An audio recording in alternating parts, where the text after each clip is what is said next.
Amen. Tous ces sujets que j'aborde dans ce temps-ci sont des thèmes pour nous préparer au retour de Jésus. Souvent, lorsque les gens disent, on doit maintenant, au lieu de parler mariage, au lieu de parler de travail, on doit maintenant apprendre aux gens à se préparer au retour de Jésus. La question que je peux leur poser souvent est, comment se prépare-t-on au retour de Jésus? Comment se prépare-t-on au retour de Jésus? C'est par une vie chrétienne qui glorifie le Seigneur. C'est par une vie, en tout point de vue, qui glorifie le Seigneur. C'est dans une vie conjugale, sentimentale, émotionnelle qui glorifie le Seigneur. Car ce qui fait justement que les gens ne sont pas prêts, c'est la mauvaise gestion des réalités auxquelles ils sont confrontés. Ils ne les gèrent pas par rapport à la parole de Dieu. Ce qui fait que lorsqu'ils abordent ces thèmes, le péché, l'iniquité, les mauvaises choses viennent les disqualifier et les rendre impropres, les rendre indisponibles, leur donner une mauvaise préparation pour le retour de Jésus. Donc, en retour de Jésus, les quatre attaques du diable ont été vaincues. Il a été précipité du Seigneur. Et puis, le retour de Jésus aussi, c'est la rencontre de l'épouse avec son époux qui est Jésus-Christ. Et c'est dans ce sens-là que nous sommes en train de parler. Et comme je l'ai rappelé, aujourd'hui encore, c'est une journée de prière. Je vais donc dire des choses, amen, pour qu'on puisse prier. Je rappelle ceci, nous aimons tous la prière, alléluia, mais si vous voulez que ce soit efficace, ne vous limitez pas seulement à dire, pasteur, prie, parle pour nous, non.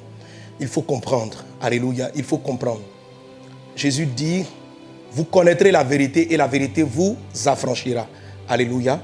Donc la délivrance ne vient pas parce qu'on chasse un démon, mais la délivrance, le véritable affranchissement arrive parce qu'on a connu la vérité. Et connaître la vérité, ça veut dire qu'on a dévoilé un mensonge et on a chassé un mensonge et c'est ce qui a produit la libération.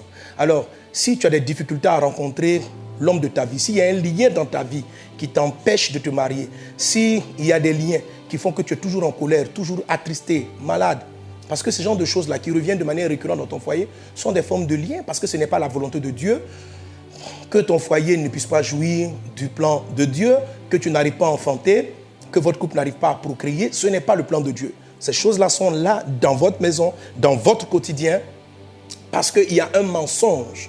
Il y a un mensonge de l'ennemi qui est là, de manière consciente ou inconsciente, qui vous paralyse.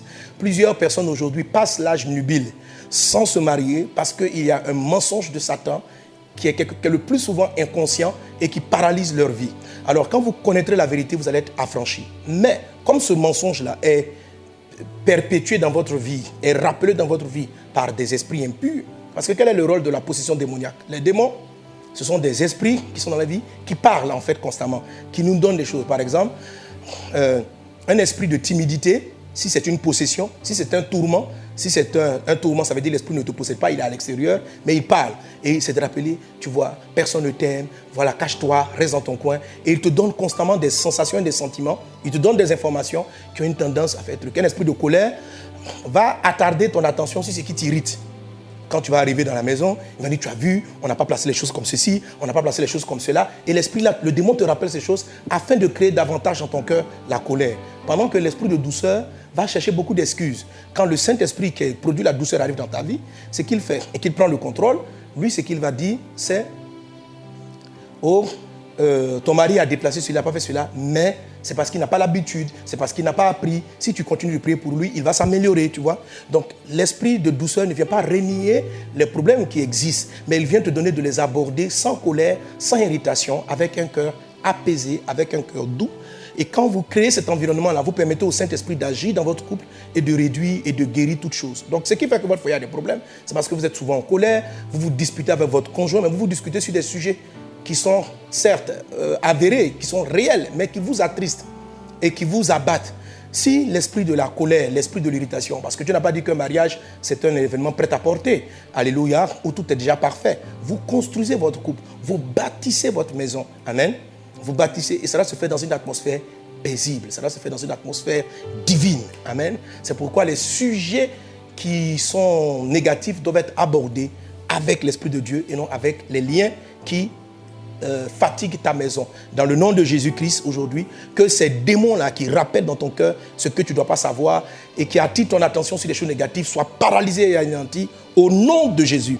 Dis, je saisis la victoire dans le nom de Jésus. Alléluia, alléluia. Après quoi, on aura un temps tout à l'heure, où je vais encore prendre plus de temps pour prier, pour chasser les démons. Amen. Alors, mardi dernier, la parole de vérité qui vient chasser les mensonges. Amen. C'est celle-là que nous partageons. Quel type de mensonge dans ta vie fait que tu as un lien qui t'empêche de te marier? Quel type de mensonge, quelle semence mensongère Satan, le malin, a déposé en toi qui va créer des problèmes dans ton foyer? Amen. Voilà. Et qu'est-ce que maintenant tu dois faire? Quelle est la parole de Dieu qui vient à ce propos? Donc la dernière fois, j'ai dit qu'on allait revenir, c'est comment on rencontre l'homme ou la femme de la vie. Amen. En quelque sorte, comment on rencontre cette personne. Et c'est de ça que je vais parler. Alors, je vais vous inviter à lire un texte dont j'ai parlé la dernière fois, c'est-à-dire celui de le mariage de Isaac avec Rebecca. À partir de là, sans oublier ce qu'on a dit la dernière fois, c'est-à-dire l'étape de nomination. Je suis un peu dans cette même étape-là, mais on va avancer et vous allez mieux comprendre. Amen. Donc, un des mariages idéaux dans l'Ancien Testament et qui est plein de leçons spirituelles pour tous ceux qui aspirent au mariage, c'est celui de Genèse chapitre 24, c'est-à-dire le mariage de Isaac et de Rebecca. De tous les patriarches, celui de Isaac, c'est vraiment celui qui est resté monogame, qui est resté avec sa femme. Elle avait des défis de stérilité, elle aussi, mais Isaac n'est pas allé chercher quelqu'un à l'extérieur, il est resté loyal à sa femme, il a prié, Dieu l'a guéri, et c'est vraiment un couple heureux, c'est vraiment un couple épanoui, qui n'a pas connu les drames, les difficultés qu'a connu Jacob, par exemple son fils, ou que même papa Abraham a connu. Donc Isaac est un modèle, alléluia, et que Dieu conduise ton mariage sous cette image, modèle-là de la famille. Amen. Donc l'histoire d'Isaac te montre et te révèle ce que, ou bien te dévoile le plan de Dieu qui est écrit dans le livre de la Genèse quand Adam a rencontré Ève. Est-ce qu'on est ensemble? Amen. Après cela, je prendrai le temps de saluer tout le monde. Amen. Voilà, nos amis sur YouTube, soyez bénis, soyez bénis. Alors, lisons ce texte. Genèse 24, à partir du verset 1. Genèse 24, à partir du verset 1. Je vais le prendre dans ma Bible, pas sur mon ordinateur. Genèse 24.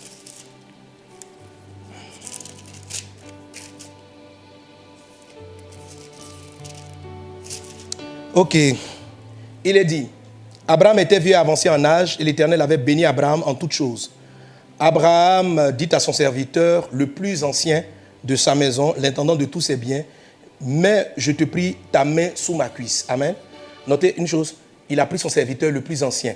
Donc ce n'était pas un jeune homme, c'était un vieux, parce qu'Abraham était là depuis longtemps, qui était là, qui avait resté fidèle. Vous allez voir de quoi je parle, où je m'en vais. Et je te fais jurer par l'Éternel, le Dieu du ciel et de la terre, de ne pas prendre pour mon fils une femme parmi les filles des Cananéens au milieu desquelles j'habite, mais d'aller dans mon pays et dans ma patrie prendre une femme pour mon fils Isaac. Alléluia. Alors pour vous qui êtes chrétiens, notez ceci donc. Canaan, je vous avais dit la dernière fois, Canaan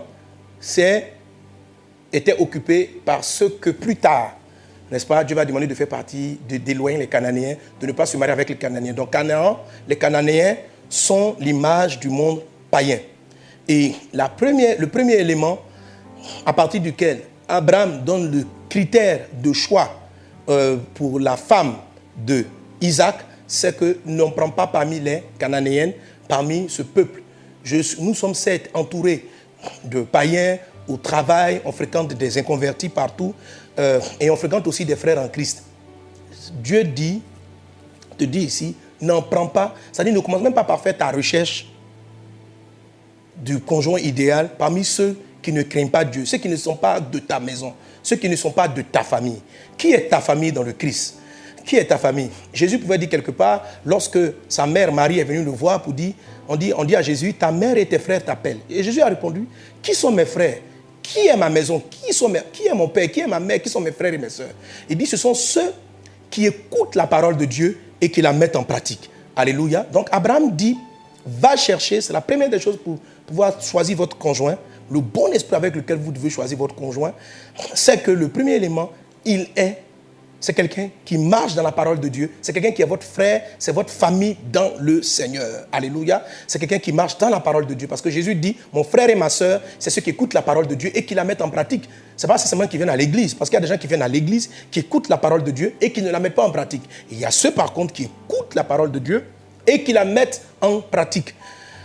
Alléluia. Si tu veux que ton mariage soit béni, choisis tes vrais frères et tes vraies sœurs. Je ne dis pas tous ceux qui viennent à l'église, parce que tous ceux qui viennent à l'église ne sont pas forcément chrétiens.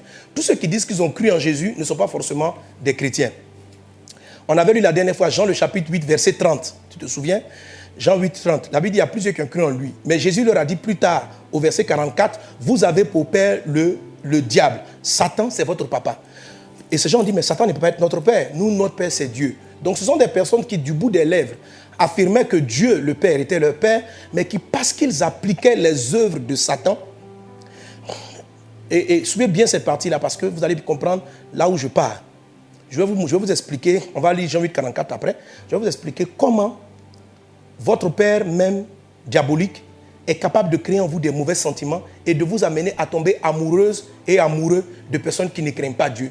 Même les émotions, la manière dont on tombe amoureux ou bien attiré par quelqu'un, c'est créé par votre Père, votre vrai Père. Est-ce qu'on est ensemble? Amen. Bon, est-ce que quelqu'un est déjà curieux, il a envie de voir de quoi je parle? Ok. Allons dans Jean 8, 44. Amen. Jean 8, 44.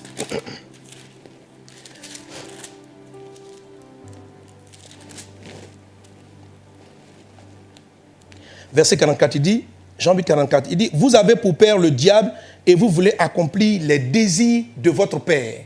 Donc, Jésus dit aux Juifs qui avaient cru en lui, vos désirs, c'est d'accomplir les desseins de votre père. Et dans les désirs, vous avez tout ce qui est sentiment émotionnel. Je désire cet homme, je suis amoureux de cet homme, je désire cette femme, je désire celui-ci, je désire un tel, je désire une telle. Ce désir-là, qui l'a provoqué? Jésus dit ici aux gens, il dit, votre désir est provoqué par votre père Satan. Et quand vous lisez le texte, ce peuple dit que non, mais c'est Dieu qui est notre père. Il dit non, vous appliquez la parole. Comment dirais-je? Vous appliquez la parole de votre père. Il ne s'agit pas de venir et de chanter à l'église, Dieu est mon papa, Dieu est mon papa. C'est pourquoi Jésus a dit ceci. Mon frère et ma soeur, mon père et ma mère, c'est ceux qui écoutent la parole de Dieu et qui la mettent en pratique. Ceux qui écoutent et qui la mettent en pratique. Ça doit être un élément essentiel dans la quête. Parce que si vous-même, vous ne faites pas l'effort d'écouter Jésus et de mettre sa parole en pratique, vous allez développer dans votre cœur des désirs et des sentiments qui viennent de Satan. Vous allez tomber amoureux de faux types parce que Satan ne va pas vous faire tomber amoureux des gens qui craignent Dieu. Il dit aux pharisiens, il dit aux juifs, il dit votre désir, vous accomplissez les désirs de votre père. Ça veut dire vos émotions, vos sentiments sont ceux qui sont issus de votre père. Donc, si toi-même, tu ne fais pas l'effort de marcher avec Christ, de lire la Bible et d'appliquer la parole de Dieu, tu vas tomber amoureux de ton patron ou de ton collègue de travail qui ne craint pas Dieu. Et tu vas rentrer dans des problèmes. Ou tu seras à l'église, tu vas tomber amoureuse de frères qui ne craignent pas Dieu. Et vous rentrez dans le foyer, tu découvres que ce monsieur, c'est un païen. Ce monsieur... Alors, quand vous vous mariez avec des païens, quand vous vous mariez avec des gens qui n'ont pas la crainte de Dieu, avant de dire, pasteur, j'ai marié un faux type, je vous assure, le problème est venu de comment vous avez fait pour tomber amoureux d'un faux type.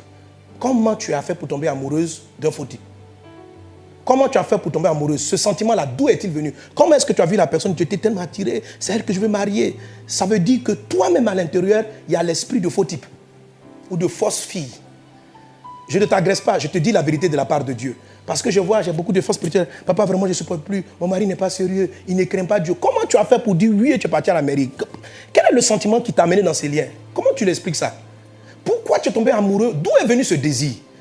Alors, avant d'essayer de divorcer ou de quitter cet homme, commence par corriger le problème à sa base.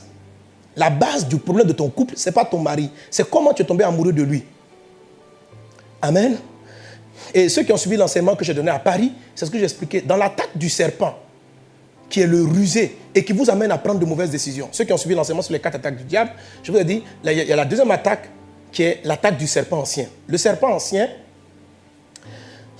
la Bible dit que c'était le plus rusé de tous les animaux des champs. Et sa ruse, il est venu dire à Adam, manger le fruit interdit. Manger le fruit interdit, ça peut être, faut t'associer avec l'homme avec qui tu n'es qui ne sera pas bien pour toi, la femme avec laquelle ça ne sera pas bien pour toi. Et donc, Adam et Ève ont mangé le fruit interdit. Mais quand Dieu est venu, Dieu a donné l'opportunité à Adam de se repentir et de corriger son erreur. Il dit, qui t'a dit que tu es nu? Adam répond, il dit, as-tu mangé? Dieu dit, qui t'a dit que tu es nu? As-tu mangé le fruit donc que je t'avais défendu de manger? Adam doit dire, oui, j'ai mangé le fruit interdit. Je me répands. Voilà sa réponse. La femme que tu as mise auprès de moi, fuite de responsabilité, mes amis. Assume tes erreurs. Ma soeur, pourquoi tu es malheureuse? Le mari que j'ai à la maison me frappe. Pourquoi ton foyer n'est pas heureux? Mon mari me trompe. Pourquoi ton truc, tu vois, tant que tu es là, tu es sous l'influence de Satan. Tu es sous l'influence de Satan, c'est trop facile de jeter, de mettre le truc. Tu es libre de tes choix.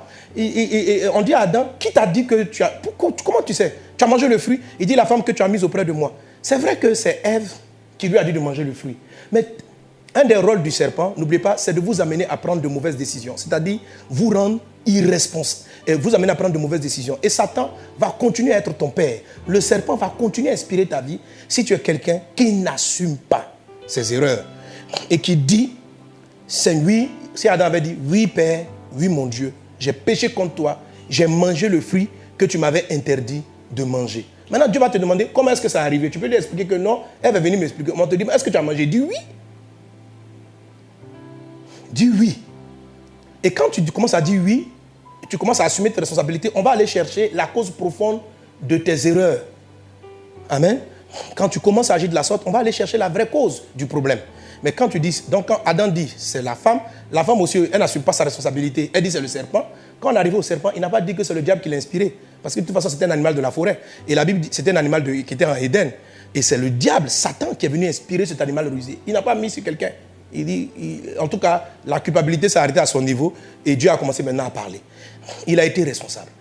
Si vous voulez que Dieu soit votre Père, et qu'il contrôle votre vie, qu'il déclante, qu'il dise, tu es prêt à te marier, je t'en supplie, sois quelqu'un de responsable. Sois quelqu'un de responsable.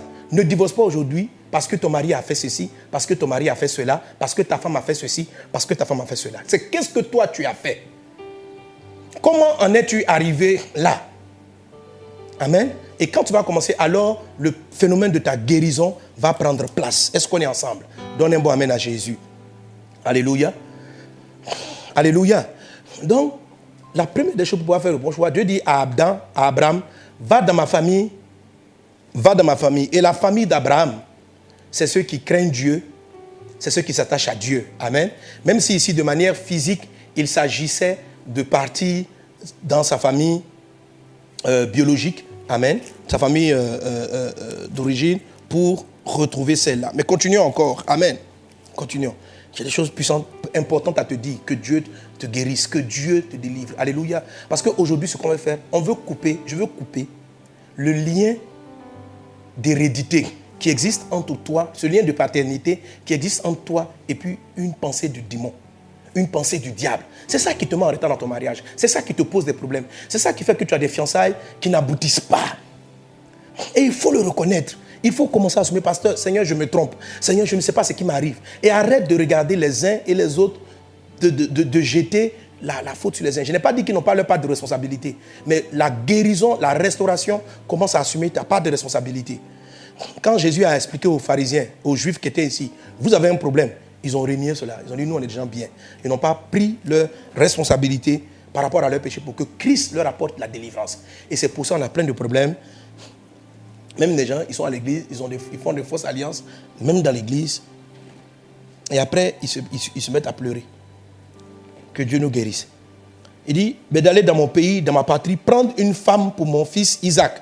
Le serviteur lui répondit, peut-être la femme ne voudra-t-elle pas me suivre dans ce pays-ci? Devrais-je mener ton fils dans le pays d'où tu es sorti? Abraham lui dit, garde-toi, dis, menez mon fils.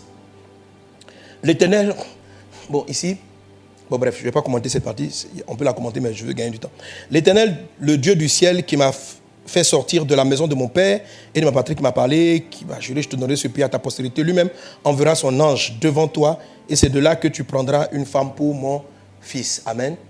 Voilà. En fait, Abraham voulait dire, dans la vie, on ne recule pas, on avance. Je vais avancer même ma destinée. Amen. Parce que la patrie physique aussi d'Abraham, c'était là où Dieu l'avait dit, quitte ton père, quitte ta patrie, quitte ta famille et va dans le pays que je te montrerai. Bon. On peut commenter ça, mais je vais avancer.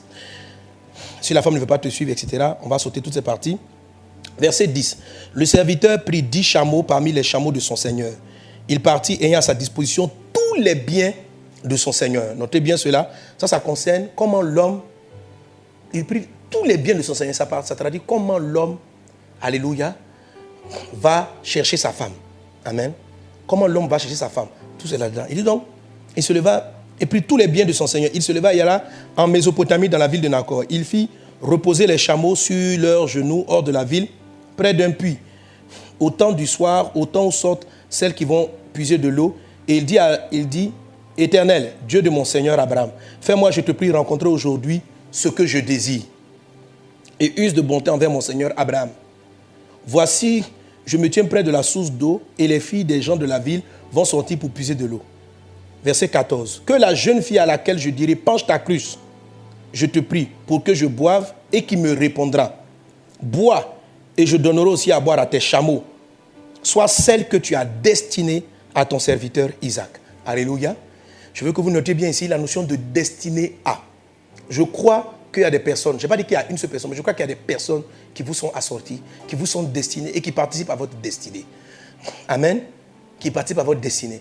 La question à laquelle on va répondre, c'est comment les trouver. Je viens de répondre à la première partie de la question. Comment on trouve la personne? On ne la cherche pas parmi les inconvertis.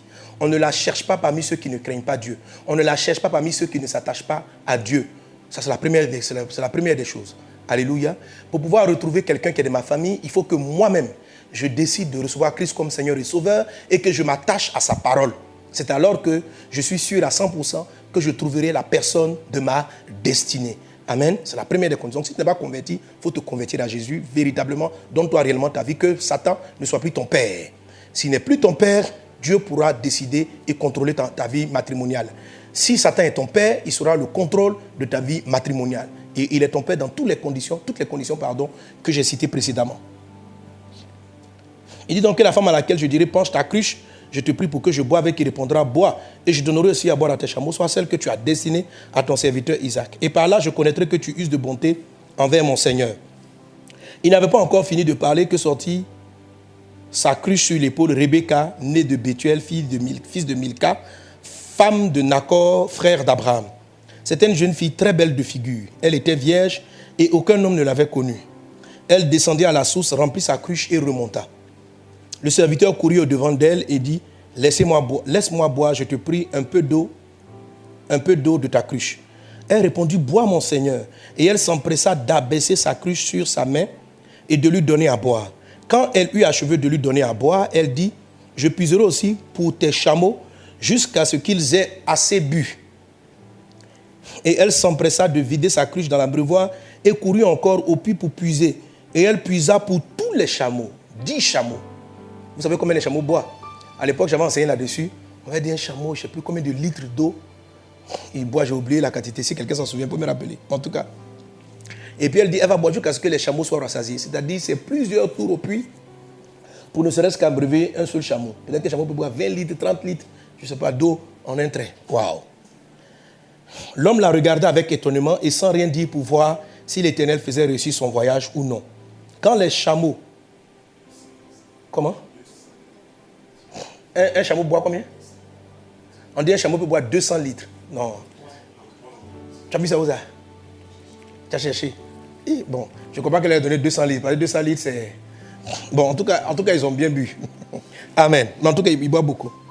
Quand les chameaux finirent de boire, l'homme prit un anneau d'or du poids d'un demi-cycle et 2 bracelets de poids de 10 cycles et lui dit, de qui es-tu la fille? Dis-le-moi, je te prie.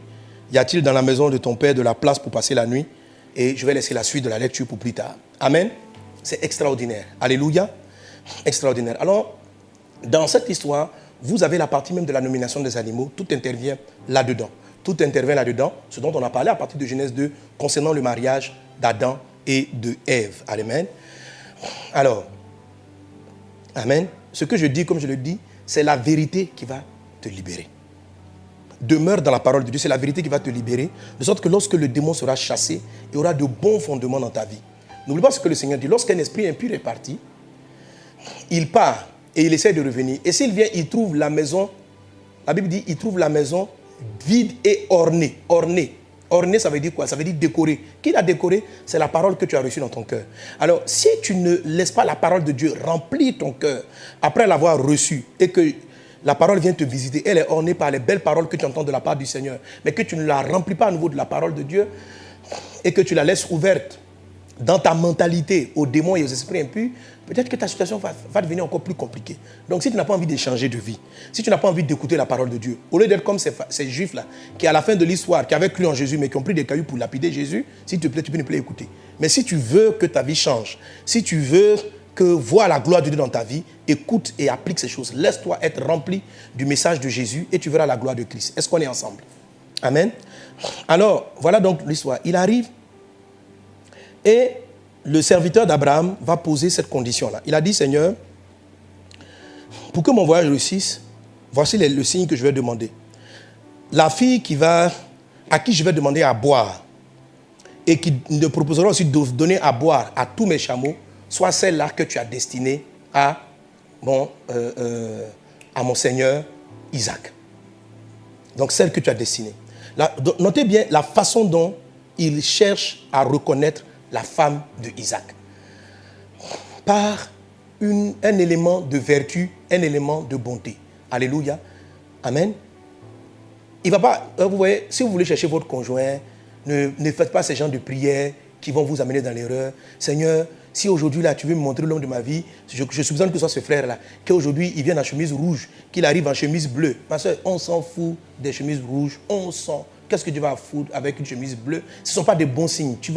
Satan va te tromper. Il peut t'amener du bleu, il peut t'amener du rouge. C'est comme ça le diable fait pour vous séduire. Quelle chemise s'il vient qu'aujourd'hui la soeur soit coiffée sur la gauche, après qu'elle soit coiffée sur la droite? Tu as une perte de temps inutile. Il y a des critères qui sont essentiels pour le mariage. La Bible dit, Marie, aime ta femme comme Christ a aimé l'Église. Femme, sois soumise à ton mari. Donc s'il y a des questions à poser en ce qui concerne, est-ce que quelqu'un est mon mari ou quelqu'un est ma femme? Ce sont des questions relatives à des valeurs. Par exemple, la femme va chercher à trouver, poser des conditions pour voir, est-ce que, Seigneur, cet homme que j'ai commencé à voir, cet homme s'il est vraiment l'homme de ma vie, qu'il montre des actes de sacrifice. Parce que qu'est-ce que Dieu attend? Qu'est-ce que la femme attend d'un homme? Marie, aime ta femme comme Christ a aimé l'Église et s'est livré pour elle. Donc, qu'est-ce que la femme va rechercher? Un homme qui est prêt à se sacrifier pour sa vision, qui est prêt à se sacrifier pour sa femme. Un homme qui est prêt à se sacrifier. Donc, puis il a porté une chemise rouge ou bleu ou vert. Ce n'est pas important. Donc, ce sont des éléments, par exemple, je reviendrai là-dessus plus tard. Par exemple, Seigneur, est-ce que cet homme est profondément, est-ce qu'il est attentionné? Et tu observes, il ne faut pas poser la question par rapport à toi, parce qu'en ce moment-là, lui, il a des désirs, il te désire. Quand il te désire, tu n'es pas le bon critère. Est-ce que tu comprends? Tu n'es pas le bon critère, parce que toi, il te désire. Donc, il vient te parler, il est attentionné. Le monsieur a demandé qu'elle soit non seulement attentionnée vis-à-vis de moi, mais qu'elle soit attentionnée pour mes chameaux aussi. Tu comprends? Donc, c'est trop facile, tu vois, de demander à ton conjoint, s'il est là, qu'il m'invite au restaurant. Mais le monsieur, il est fan de toi, il va t'inviter au restaurant. C'est un signe trop banal. Ce qu'il faut savoir, c'est est-ce qu'il est attentionné vis-à-vis de sa soeur, de son frère, de ces gens qui sont à l'église. C'est son quotidien. S'il parle mal à sa propre soeur, s'il ne respecte pas son propre papa, le jour où tu seras dans son intimité, il te fera pareil. Là, aujourd'hui, il est amoureux de toi, il est prêt à enlever la lune pour te l'offrir. C'est ce qu'il dit. Oh, je t'aime tellement que je vais enlever la lune. Il a des désirs charnels. Tout ce qu'il veut, tout ce qu'il éprouve pour toi, c'est un amour politique. C'est parce que tu es belle, c'est parce que tu as une forme, il veut te dévorer, il veut te manger, il ne t'aime pas. Il faut savoir, est-ce que c'est quelqu'un qui est capable d'aimer? Est-ce que c'est quelqu'un qui est capable de se sacrifier? Pas te concernant toi, mais concernant les autres. Ça veut dire quoi? Tu l'observes dans son environnement. Tu l'observes dans son quotidien. Pas dans son quotidien vis-à-vis de toi. Parce que toi, bientôt, tu seras dans son quotidien. Est-ce que tu le vois appeler sa maman souvent? Est-ce que tu le vois parler avec ses propres soeurs? Est-ce que tu vois qu'il a de l'attention vis-à-vis de ses parents? S'il n'est pas attentionné vis-à-vis de ses parents, il ne le sera pas pour toi 2 ans après ton propre mariage. Tu comprends ça? Voilà, c'est comme ça on cherche les critères. On n'est pas là pour poser la question, si aujourd'hui il veut me marier, qui me salue à l'église. Moi j'ai fait ça, j'ai fait me marier avec des problèmes.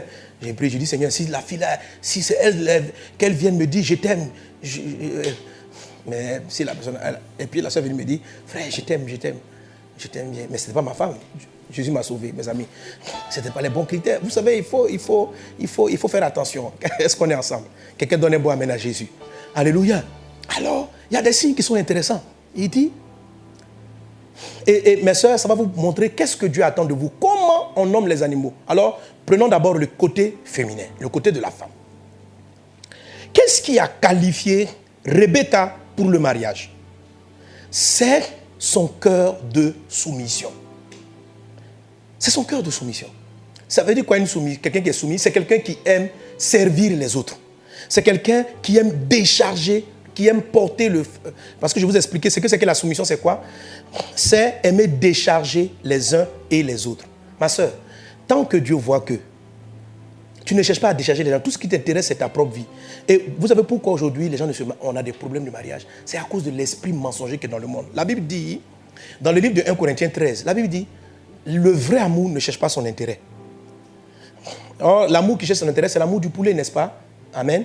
Pour ceux qui ne savent pas ce que c'est que l'amour du poulet, il y a une vidéo là-dessus, cherchez. Mais simplement, quand un homme dit j'aime le poulet, et puis il dit j'aime sa femme, c'est le même verbe aimer. Donc, or, le poulet, en vérité, il ne l'aime pas. Ce qu'il aime chez le poulet, c'est le goût que le poulet va apporter à sa langue et à son ventre. Donc, ce qu'il dit qu'il aime pour le poulet, ce n'est pas vraiment de l'amour, c'est un amour désastreux pour le poulet. OK? Alors, beaucoup de personnes rentrent dans le cadre du mariage, considérant qu'ils aiment, ils disent j'aime ma femme, j'aime ce monsieur, mais ce n'est pas le vrai amour, c'est un amour pouletique, j'appelle ça l'amour pouletique, c'est l'amour du poulet, parce que tout simplement, ce n'est pas pour que le conjoint soit dans le bonheur, c'est pour que eux ils soient satisfaits. Donc quand tu commences à parler de ton conjoint en disant quand il est là, je me sens bien, quand tu es avec moi, tu sais m'écouter, tu sais m'entendre, tu n'aimes pas ce monsieur, ma soeur, tu ne l'aimes pas. Tu aimes ce qu'il t'apporte, tu aimes le confort qu'il te donne à l'intérieur de toi-même. C'est un amour intéressé, c'est un amour du poulet, tu veux le dévorer, tu veux manger sa bonté, tu veux manger. Mais qu'est-ce que toi tu lui apportes? La question, ce n'est pas qu'est-ce que lui t'apporte quand toi tu es présente, c'est qu'est-ce que toi tu lui apportes lorsqu'il est là. Qu'est-ce que toi tu lui apportes? Et c'est vis-à-vis aussi, c'est pareil pour l'homme. Donc, vraiment, pourquoi tu veux épouser cette femme-là? Non, elle est bien, elle me parle, elle sait faire la cuisine que j'aime, elle sait me parler. Tu vois, tu te rends compte que tu es le centre de l'histoire. C'est toi, qu'est-ce que toi on te fait, qu'est-ce qu'on te donne, qu'est-ce que la dame là, tu ne l'aimes pas. C'est que tu vois en elle juste un poulet que tu vas dévorer pour son goût. Ce n'est pas cette fois-ci un goût physique, mais c'est un goût émotif, c'est un goût émotionnel, c'est un goût de tempérament. Et c'est la raison pour laquelle les couples sont désastreux. La Bible dit, l'amour ne cherche pas son intérêt. L'amour qui vient de Christ et qui engendre une famille bénie, l'amour qui vient de la vérité. La Bible dit, vous connaîtrez la vérité vous affranchira. Si tu n'as pas cette vérité-là, je peux chasser le démon de célibat. Mais toi-même, tu vas détruire ton foyer parce que tu manifestes un amour politique. Tu veux qu'on fasse quoi? Il faut que tu connaisses la vérité pour changer ta manière de fonctionner et laisser Christ agir en toi et tu vas être heureux dans ton couple. Alléluia. Alors, qu'est-ce que Dieu te dit? Amen. L'amour qui n'est pas l'amour donc politique, qui n'est pas un amour intéressé, du côté de la femme, c'est ce qu'on appelle l'amour de la soumission. La femme donne. La femme donne. Elle donne, mais elle décharge. Du côté de l'homme, c'est l'amour sacrificiel. C'est-à-dire, Marie, aime ta femme comme Christ a aimé l'Église. C'est-à-dire, il s'est donné pour elle. Il s'est sacrifié. L'amour, c'est quelqu'un qui regarde les gens. Et comment Jésus-Christ a aimé l'Église? C'est très simple. Il nous a regardés pendant que nous étions encore pécheurs, pendant que nous étions encore dans les défis, dans les difficultés. Il est tombé amoureux de nous. Jésus nous a aimés. Il n'a pas attendu que nous soyons des gens saints. Il n'a pas attendu que nous soyons des gens purs. Il est venu dans nos défis dans le seul but de se sacrifier pour nous afin de nous changer. Il a cru dans les valeurs que nous transportions et il a voulu nous transformer à son image. Voilà ce que le type d'amour que l'homme éprouve vis-à-vis de sa femme, qu'il doit chercher dans le mariage. Amen. Et ce sentiment-là, ou bien cette façon de réagir, est déterminante pour que votre couple soit béni. Alléluia. Je vous assure, si la plupart des couples aujourd'hui vivent dans des problèmes, c'est parce que la parole de Dieu n'est pas appliquée et que les gens se marient sur la base de mensonges, d'où les difficultés auxquelles ils sont confrontés. Même en étant chrétiens, le père Satan, leur père, a une influence sur le mariage. Et au nom de Jésus, vous en êtes délivrés aujourd'hui, même dans le nom puissant de Jésus. Et je vous assure, il y a une puissante onction, parce que l'onction brise le joug qui va vous délivrer aujourd'hui. Mais comme vous avez connu la vérité, le démon ne pourra plus revenir, parce que vous êtes remplis de la parole de Dieu. Je vois la victoire pour toi. Amen. Alors, qu'est-ce que Dieu attend de la femme? C'est qu'elle travaille. La soumission, je vous ai dit la dernière fois, c'est décharger quelqu'un. Voilà. Ça dit que la soumission, c'est de l'amour. L'amour du mari, c'est de l'amour. Les deux cas, c'est de l'amour. Maintenant, comme la femme aura un chef, en fait, le mot soumettre, c'est soumettre. Ça veut dire soutenir, porter la mission. Porter la mission. Porter la mission. Soutenir la mission. Donc, en fait, la femme qui sera prête au mariage a un esprit d'aider son prochain. Mais l'aider, de même aussi l'homme a un esprit d'aider son prochain, mais elle, la femme, elle a le fardeau d'aider les gens en allégeant leurs charges, en les déchargeant de leurs charges. Et c'est une culture qu'elle va développer. Alors, quelle est la femme de manière pratique qui va plus vite se marier et que Dieu va marier? C'est la sœur qui est dans l'église. Dans l'église, l'église c'est ton Éden. Alléluia. Dieu envoie les animaux dans la forêt. Ils n'étaient pas dans la forêt, ils étaient en Éden. Il faut retenir que les animaux auxquels Adam devait donner des noms étaient en Éden. Lorsque Abraham dit à son serviteur de repartir dans sa ville, c'est de créer l'atmosphère Éden, là où tout commence. Alléluia, le démarrage de toute chose. Alors donc on repart là-bas, dans cet environnement de la présence de Dieu, où Dieu a parlé à Abraham, où Dieu a dit à Abraham, quitte ta famille, ta patrie, va dans le pays que je te montrerai. C'est là qu'il ramène, donc, ce que j'ai dit, chez les enfants de Dieu, chez les chrétiens. Et là, amen, on est dans l'église. On ne peut pas savoir maintenant dans la forêt, dans Éden, qui est.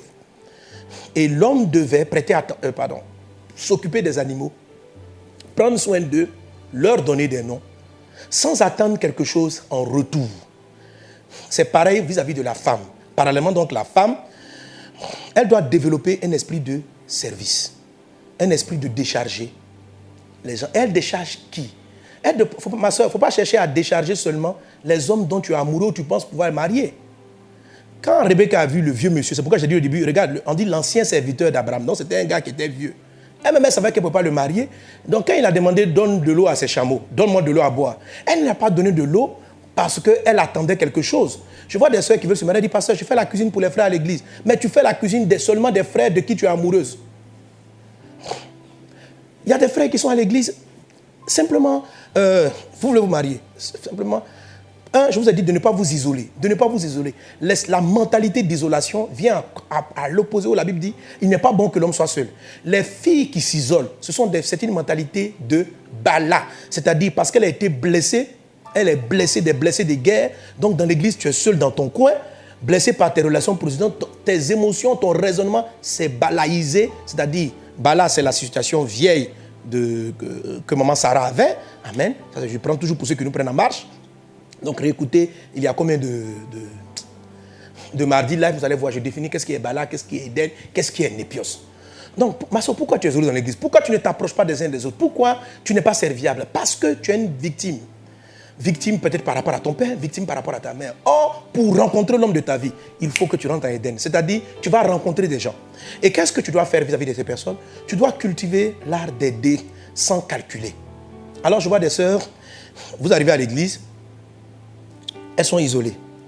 Et puis, dès l'instant où elles voient un frère qui l'intéresse, alors c'est vers la personne qu'elles vont maintenant. Frère, ça va? Ouais. Et puis, la nomination, là, elles ont cherché un seul dans la forêt, dans Éden, c'est lui seul. Hein, tu vas bien, je peux t'accompagner. Donc, tout ce que Pasteur a expliqué, l'esprit de soumission, là, elle va appliquer sur la personne qu'elle estime être son potentiellement futur conjoint. C'est pas ce qui s'est passé avec Rebecca. C'est une culture. Pourquoi Rebecca est partie vers ce monsieur? Tout simplement parce qu'elle avait un cœur serviable. Le monsieur a dit, ma fille, madame, j'ai faim, j'ai soif, pardon. Et il ne lui a pas parlé des chameaux. Dès qu'il lui a dit, elle dit, mais vos chameaux. Et c'est comme ça qu'on l'a reconnue qu'elle était la femme de destinée. Donc qu'est-ce qui déclenche? Qu'est-ce que le père attend pour déclencher que tu es la femme de destinée? C'est cette attitude. Regarde ton frère à l'église, tu vois les gens qui arrivent. Toi, tu peux faire à manger à la maison. Tu remarques qu'il y a 2 ou 3 frères qui n'ont pas à manger. Prépare quelque chose, invite-les, fais-les déjeuner. Juste pas parce que tu vas les marier. On n'a pas dit que tu vas les marier. Hein? Parce qu'il y a quelqu'un qui m'a écrit, dit, mais pasteur, est-ce qu'il ne faut pas que je connaisse la personne avant de manifester de l'intérêt? Non. Adam n'a marié aucun animal dans la forêt. Sa femme est venue après. C'est-à-dire, c'est d'abord un caractère qu'on dispose dans son quotidien. Tu es là dans l'église, tu n'es de personne, tu n'es soumise à personne. La seule chose, ou bien les sœurs, c'est qu'elles aiment, où ils appellent la soumission, leur patron, leur pasteur, leur père spirituel. Là, papa, j'ai fait la cuisine, papa. Non, laisse ton papa spirituel. Amen. Il faut laisser ton papa spirituel. Tu ne vas pas le marier, il est déjà marié. Laisse ton boss, il est déjà marié. Ok? Il y a des frères qui sont avec toi dans l'église. Des gens qui sont là. Entraîne-toi à les décharger. Tu peux pas rester là. Les soeurs viennent. Bon, là, les frères, vous avez envie de profiter maintenant. Tu vas commencer à fatiguer les soeurs de l'église. Hé, ma soeur, tu n'as pas écouté le dernier Mohamed Sanogo live? Hein? On a fait ce dimanche-là, il faut nous apporter quelque chose. Les frères, soyez délivrés au nom de Jésus. Les frères, vous aussi, pour nommer les animaux dans la... Pour chercher la personne que vous allez épouser, voilà, sacrifiez-vous, sortez l'argent, aidez les gens autour de vous, ne laissez pas les gens qui sont en difficulté. C'est ça, se sacrifier comme Jésus-Christ s'est sacrifié. C'est ça, se sacrifier comme Jésus s'est sacrifié. Soyez des gens, occupez-vous des gens. Occupez-vous des gens. Ce qui déclenche, ce qui fait que le Père déclenche là, c'est le fait que tu t'intéresses à la vie des autres. Tu t'intéresses à leur vie. Tu t'intéresses et tu les aides avec le peu que tu as. On n'a pas dit d'aller t'endetter, mais tu t'intéresses à la vie des gens. Tu t'intéresses. La dame, elle est venue. Elle regarde le monsieur dit il a soif. Mais elle a remarqué aussi que ces chameaux, qu'est-ce qu'elle va faire avec les chameaux? Et puis le monsieur qui est là, qu'est-ce qu'elle a gagné avec lui-même à lui donner à boire?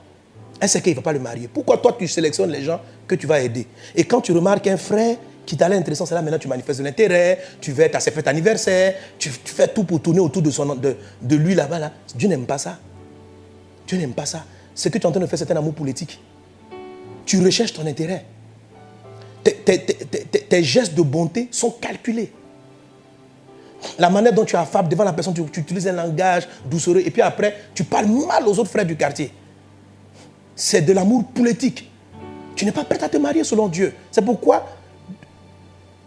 si ton père, parce que c'était une attitude du malin, décrète, lui, il va te créer des désirs pour les faux types. Mais si tu laisses Dieu contrôler ta vie, il va t'amener à tomber amoureuse des personnes. Mais comment je recrée en moi l'atmosphère Éden? Je m'occupe des chameaux. Je n'ai pas besoin. Ça veut dire, Rebecca, là, c'était sa culture. C'est pourquoi c'est une des meilleures femmes, meilleure épouse dans la parole de Dieu. Une des meilleures épouses dans la parole de Dieu. Et le meilleur couple. Et qui est le côté d'Abraham? Regardez. Isaac, en fait, Abraham, comme c'est Abraham, je dis, c'est le père qui décrète le temps du mariage de son fils. Donc il dégage, il envoie. Mais la Bible dit, le serviteur est parti avec tous les biens de son maître. C'est-à-dire, il était prêt à les donner à quelqu'un. Jésus-Christ, tellement Dieu aimait le monde qu'il s'est donné entièrement. Jésus ne s'est pas donné à moitié pour nous. Frère, aide les gens. Et Jésus est mort pour les mauvais comme pour les bons. Il n'a pas choisi ceux qui étaient les meilleurs. Comment est-ce qu'on nomme les animaux dans la forêt? Comment est-ce qu'on reconnaît les gens? C'est dans un profond désir d'être une bénédiction pour son prochain. D'aider son voisin. D'aider son prochain. D'aider le frère qu'on rencontre à l'église. D'avoir de la compassion. Et la femme, avec ce qu'elle a comme talent, elle essaie de décharger les gens des fardeaux qu'ils portent.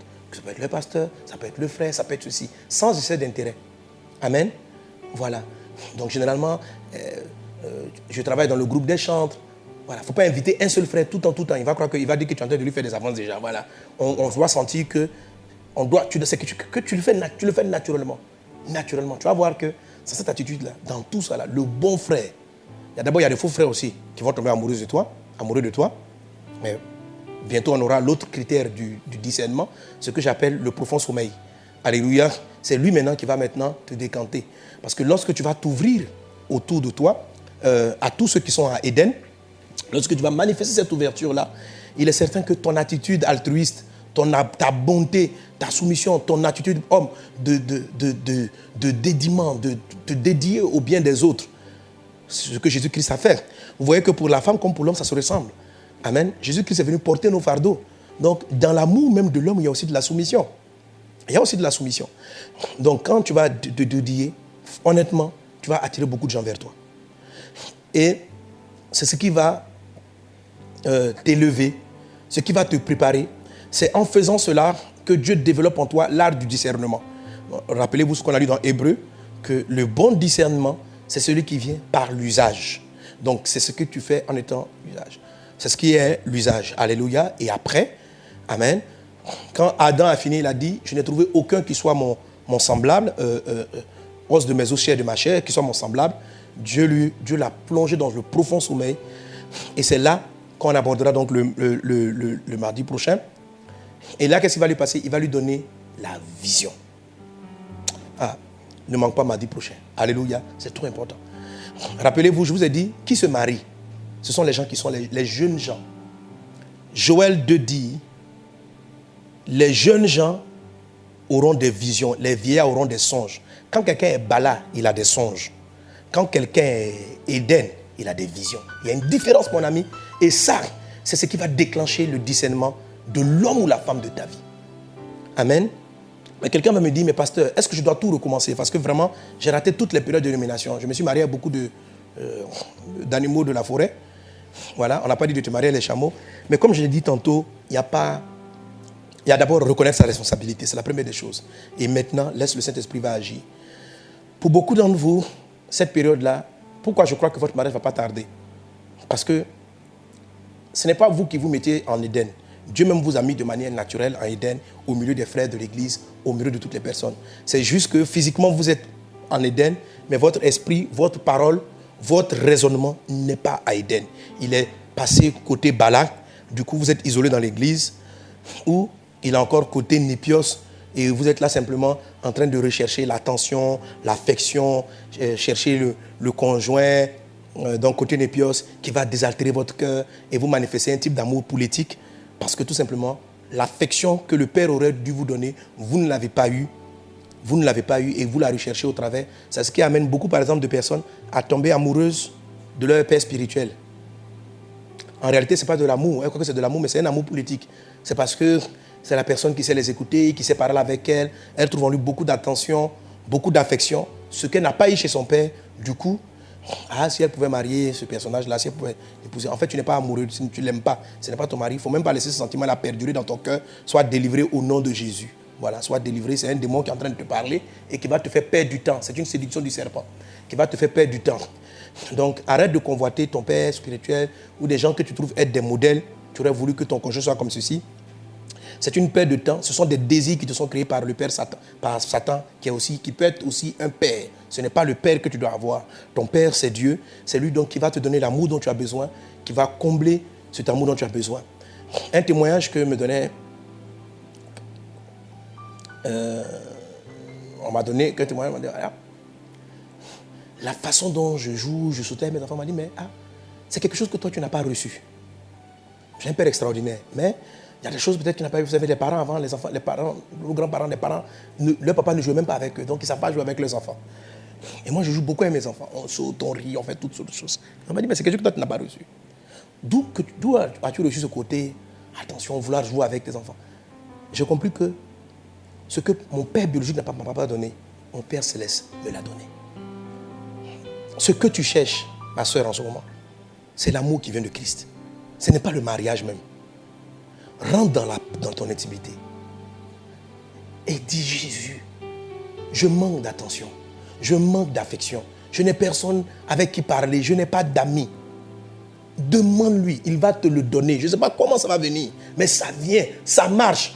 Tu te dis, mais Jésus, je ne le vois pas, je ne le touche pas. Mais ce que tu recherches n'est pas du domaine du physique. Ce que tu recherches est du domaine de l'invisible. Et il est invisible, il va te le donner. Tu vas être comblé de tout amour. Tu vas être comblé de toute paix. Et alors tu seras prêt à offrir maintenant la soumission à ton prochain. Amen. Le côté balatique, balaïque que tu as pu avoir à cause des blessures des gens qui t'a amené dans ton coin à être isolé, n'est pas de Dieu. Ce n'est pas ton père qui a créé ça. Dis, Seigneur, je ne suis pas encore marié ou je suis encore marié, mais je vis Bala. Viens me guérir. Il dit, je vous enverrai. Si quelqu'un a soif, je lui donnerai le consolateur. Cette femme qui avait eu 5 mariages échoués avait soif. Et Jésus a dit, ce dont tu as besoin, c'est moi, de l'eau que je donne. Il ne lui a pas donné un autre mari pour combler sa soif. Ce n'est pas le mari idéal que tu cherches. C'est le rôle de ton Père. C'est le rôle de Christ de te combler d'affection. Alors fais cette prière. Remplis-moi de ton amour. Et tu vas la voir. Et quand tu l'auras, naturellement, tu vas commencer à chercher à donner aux gens. Mais ce que je suis en train de parler ne va pas se produire en un jour. Ne va pas se produire, en 10 ans. C'est parce qu'il y a l'onction pour ça. Déjà, tu as l'âge biologique. Déjà, tu as l'âge de te marier. Déjà, tu as l'âge de vivre un couple heureux. Et Éden, tu as été seulement, tu as mal procédé aux nominations. Tu as mal agi pendant ce temps. La puissance de Dieu vient parce que tu reçois la vérité pour rattraper ce retard. Satan a pensé te mettre en retard, mais Dieu rattrape le retard aujourd'hui dans le nom de Jésus. Alors je vais prier, je continue à prier. Je vais chasser tous les démons de célibat. Qui est démon de célibat? C'est le démon qui te rappelle tes blessures. C'est le démon qui parle en toi des hommes qui t'ont frustré, des blessures de la vie, qui te donnent une attitude balatique. Il ne te procède pas forcément. Il peut être comme ce qui se faisait à Timothée, c'est-à-dire un esprit de timidité. Il doit partir au nom de Jésus-Christ de Nazareth. Ok? Tu es un épios. Tu recherches quelqu'un pour combler ton vide, combler un papa sur qui tu veux mettre tes épaules, tu veux pleurer, tu veux rire. Ok. Et tu recherches cela dans un mari ou dans ton père spirituel. Ton père spirituel pourra combler une partie, mais il ne fera pas le reste. Ce que seul Christ est à même d'être le vrai Père. Jésus n'a appelé personne sur la terre Père, mais le Seigneur. Alors, la voix intérieure qui t'amène à chercher chez un homme biologique, physique, chez une femme, ce que ta mère t'a pas donné, chez un homme, ce que ton père t'a pas donné, cette voix intérieure qui te pousse vers ce genre de réflexion-là, est justement ce qui te crée, qui développe en toi le célibat et qui va poser des problèmes dans ton foyer. Amen. Donc quand on dit qu'il y a un démon qui crée aussi un masque qui t'empêche d'être reconnu, rappelez-moi ça, je dois le traiter, ceux qui en aiment. Parce qu'il y a des démons qui viennent, qui font un masque. Les gens ne te voient pas. On ne t'aperçoit pas. On ne te voit pas. C'est comme si tu passes inaperçu. C'est comme si tu passes inaperçu. Logiquement, avec le critère de la vision, amen, je dois pouvoir répondre et chasser ce type d'esprit. C'est pourquoi je dis, tous ces mardis, je serai sur ce thème, seront aussi des mardis de guérison, seront des mardis de délivrance. Donc quand l'esprit est parti, parce qu'il s'en va maintenant à l'instant où je prie, laisse-toi remplir de la parole de Christ, ok? De la vérité que je viens de t'enseigner de la part du Seigneur. Relis ces textes et relis ces passages afin que ce soit eux-là qui soient dans ton être intérieur et les choses seront beaucoup plus facilitées. Avant la fin de cette année, l'année prochaine, des miracles extraordinaires dans le cadre du mariage se produiront dans ta vie. Garde les mains levées vers l'écran. Brinda brada soro barala glorianda brada soro barala glo. Continue à jouer. Désiré. Brinda brada soro barala kenda rababus. Brinda brada sara barala glorianda brada sheri barala korian. Brinda brada soro barala glorianda brada sheri barala ketere de brus. Praide glorianda brada soro barala clarianda brada sheri barala ke. Roba baba shiri barala glorianda braida siri maralako. Entre dans la présence de Dieu. C'est dans la présence de Dieu que vient ta guérison. C'est dans la présence de Dieu que vient ta délivrance. C'est ce Père que vient ta restauration. C'est lui qui rétablit toutes choses. C'est lui qui va te donner le bon discernement. C'est lui qui va tellement te remplir d'amour que tu auras de l'amour à partager à ton prochain, que tu auras envie d'aider les frères. Parce que toi aussi tu as reçu l'aide du Seigneur. C'est vrai mon frère, tu ne peux pas donner ce que tu n'as pas reçu. Mais aujourd'hui Jésus te donne de recevoir son amour. Il t'aime ma soeur, il t'aime mon frère. Il est l'oreille que tu n'as pas eue. Il est la mère que tu n'as pas eue. Il est le père que tu n'as pas eu. Il est le frère qui n'a pas été avec toi. Il est cet ami fidèle. Tu dis, mais je ne te vois pas physiquement. Mais je t'assure, il est présent à côté de toi. Il sait les souffrances que tu as connues et il est là pour te consoler. Il est là pour te consoler. C'est pourquoi dans le nom de Jésus-Christ de Nazareth, je me dresse contre l'esprit de mensonge qui crée en toi le désarroi, qui crée en toi, qui te raconte des paroles de solitude, qui te rappelle ton passé à un esprit de bala. Au nom de Jésus, je t'ordonne. Maintenant, et la plupart, vous allez voir sortir comme par des vomissements ou par de fortes respirations. La puissance de Dieu, l'esprit, ça arrive à toi. Quel que soit l'endroit où tu te trouves. Et cet esprit que j'appelle un esprit de célibat, qui fonctionne de différentes manières. Esprit de célibat qui te maintient dans l'épios. Esprit de célibat qui te maintient dans une attitude de bala, de vieillesse. Je brise ton effet maintenant. Dans le nom de Jésus, je te révoque de la vie de la servante de Dieu, de la vie du fils de Dieu, de la vie de la fille de Dieu, au nom de Jésus. Maintenant, va-t'en. Maintenant, va-t'en. Maintenant tu pars, maintenant tu pars, maintenant tu pars. Je sens la présence de Dieu qui est en train de guérir quelqu'un d'un esprit de stérilité. Un esprit de stérilité. Un esprit qui t'empêche d'enfanter. Brinda brada soro bara la kata rababa shendere de brus. Pride glorianda brada soro bara la clarianda brada sheteri da brus. Pride glorianda brada soro bara la clarianda brada shere mara la gus. Roba baba shenda rabakaya. Reda brada soro bara la glorianda brada soto robubush. Pride brada sara bara la glorianda brada sara bara la cla. Quelqu'un est en train de résister dans son cœur. Quand je aborde un point, tu es comme ces juifs là. Tu dis mais moi je ne suis pas comme ça. Moi je ne suis pas comme ça. Jésus a dit aux Juifs, vous êtes liés. Ils ont dit, nous, on n'est pas liés. Et c'est à partir de là que leur blocage s'est posé. Dis, Seigneur, sois humble et dis, Seigneur, est-ce que mon problème, c'est ça? Afin que Dieu ouvre tes yeux et ne dis pas dans ton cœur, ne sois pas en train de résister. Pendant que tu écoutes la parole de Dieu, toi-même, tu as un blocage en ce qui concerne ton mariage. Tu souhaites te marier, mais tu n'arrives pas à entrer dans le mariage à cause de ton raisonnement. Et lorsqu'on touche les sujets, tu trouves des excuses intérieures. Tu dis, je ne suis pas comme ça, j'ai déjà appliqué ça. Je suis déjà doux, j'aide tout le monde. Tu n'aides pas véritablement. Tu ne décharges pas ce que tu as fait. Tu as peut-être abreuvé le serviteur d'Abraham, mais tu as oublié d'abreuver les chameaux. Tu as peut-être donné à boire aux serviteurs d'Abraham, mais tu n'as pas donné à boire aux chameaux. Et quand j'entends te dire ce message, tu dis, moi, je donne à boire aux messagers. Mais il y a des gens, avec le don que tu as, la bonté que tu as, que tu n'as pas cherché à abreuver. Le signe, il a dit, si la dame me donne à boire, et qu'elle dit aussi que je donnerai à boire à tes chameaux, alors je connaîtrai que c'est la femme de destinée. La femme de destinée, ce n'est pas celle seulement qui abreuve ceux qui viennent lui demander à boire. Ce n'est pas celle seulement qui aide tous ceux qui viennent solliciter son soutien. C'est ce que tu fais, ma soeur. Tu dis, pasteur, moi j'aide les frères, mais tu aides ceux qui sollicitent ton soutien. Les chameaux n'ont pas sollicité de soutien parce qu'ils n'ont pas de voix. Mais naturellement, elle les a observés. Elle a vu qu'ils avaient soif. Et elle est partie. Elle a vu qu'il y avait beaucoup d'efforts à fournir pour abreuver ces chameaux. Mais elle l'a fait. Est-ce que tu as ce cœur? Alors si tu n'as pas ce cœur, dis maintenant, Seigneur, délivre-moi. Et il va te délivrer. Pourquoi tu n'as pas ce cœur? Pourquoi tu n'aides pas les gens pour qui tu n'as aucun intérêt? Pourquoi tu n'aides pas d'autres personnes qui n'ont pas sollicité ton aide? Pourquoi tu ne les vois pas? C'est ça qui t'aveugle par rapport à ton mariage. Tu dis, mais c'est pas mon... C'est lié. C'est un lien indirect, mais c'est lié. On ne sort pas de Éden. Il faut toujours donner des noms aux animaux avant de rencontrer, avant que Dieu t'envoie ton Adam, avant que Dieu t'envoie ta Ève. Au nom de Jésus, sois délivré de ce faux raisonnement, de cette forteresse mentale qui te met en retard dans ta vie. Au nom de Jésus. Tu es libre maintenant par la puissance de Dieu. Tu es libre maintenant par la puissance de Dieu. Laisse la vérité entrer en toi et elle va te délivrer. Laisse la parole de Dieu t'atteindre, elle va te délivrer. N'est-elle pas conforme aux Saintes Écritures? Sois libéré, sois libéré, sois libéré, sois libéré, sois libéré. Renda baba shekarabara la sondorobosha. Brianda brada sorobara la glorianda brada sendere de bros. Raï de kere le mara la votari baba baba baba she. Mets la main sur le cœur. Mets maintenant l'autre main sur le cœur. Lève l'autre main. Toi qui es marié, avec l'autre main, tu mets une main sur le cœur avec l'autre main. Imagine que tu tiens la main de ton conjoint. Parce que je suppose que la plupart d'entre vous, vous êtes mariés. Certains sont mariés, mais leur conjoint n'est pas à côté d'eux.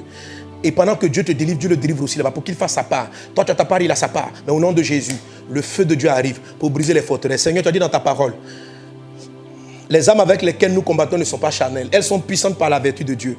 Nous renversons les forteresses, nous renversons les raisonnements et toute hauteur qui se lève contre la connaissance de Dieu. Je renverse les forteresses, je renverse les systèmes de pensée, je renverse les raisonnements qui s'opposent à la volonté de Dieu. C'est toi, Seigneur, qui as établi le mariage. Mais il y a des systèmes de pensée qui s'opposent au mariage de ma soeur, qui s'opposent au mariage de mon frère. Au nom de Jésus, qu'ils soient renversés, qu'ils soient renversés, qu'ils soient renversés. Au nom de Jésus. Merci Seigneur parce que tu renverses. Maintenant dans ton cœur, je vois plusieurs qui ont commencé à pleurer. Oui, ma soeur, pleure. Laisse pendant que tes larmes sont en train de ramasser les brisures de ton cœur. Les forteresses sont en train de partir. Tu es en train d'être déchargé. Cet esprit te décharge. La Bible appelle le consolateur. Celui qui vient rétablir ce qui a été dérangé. Celui qui vient remettre en place les choses qui auraient dû être là. Les sentiments comme ils auraient dû être. Les désirs comme ils auraient dû être. Laisse-le travailler en toi maintenant. Il œuvre en toi. Il œuvre en toi.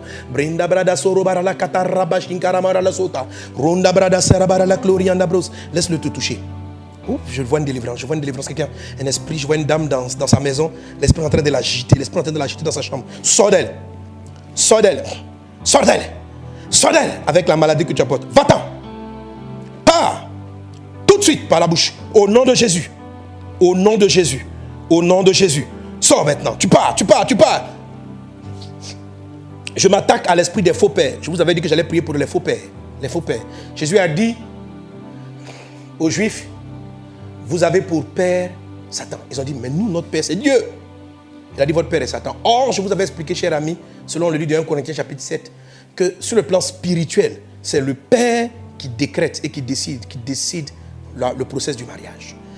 Tant que vous marcherez dans des mensonges du diable, il aura une ascendance sur vous comme père, il va essayer de contrôler votre mariage. C'est pourquoi je veux couper ce faux lien d'hérédité. Démons, sorciers, dont leur mariage est décidé par un fétiche du village. Et le fétiche du village a dit que toutes tes soeurs, aucune de tes soeurs dans votre famille n'allait être mariée. Décidé par un démon de célibat qui contrôle votre vie. Malgré que tu viennes à l'église, c'est un esprit qui contrôle ta vie et qui décide si tu te maries ou tu ne te maries pas. Malgré qu'aujourd'hui tu sois marié, c'est lui-là qui a autorisé que tu te maries, mais tu ne peux même pas avoir de l'intimité avec ton mari. Chaque fois que tu t'approches, c'est comme si ton mari t'énerve, que tu as une colère qui monte vers lui. C'est cet esprit-là qui contrôle quelque part de ta vie. Mais au nom de Jésus, il s'en va. Au nom de Jésus, il part. Au nom de Jésus, il part. Au nom de Jésus, il part. Je brise ce lien. Jésus a dit ceci qu'il m'a donné. Il dit, ce que je lierai sur la terre sera lié dans les cieux. Ce que je délierai sera délié. Quel que soit ce lien qui n'a plus raison d'être, il est brisé. Tu as entendu la parole de Christ.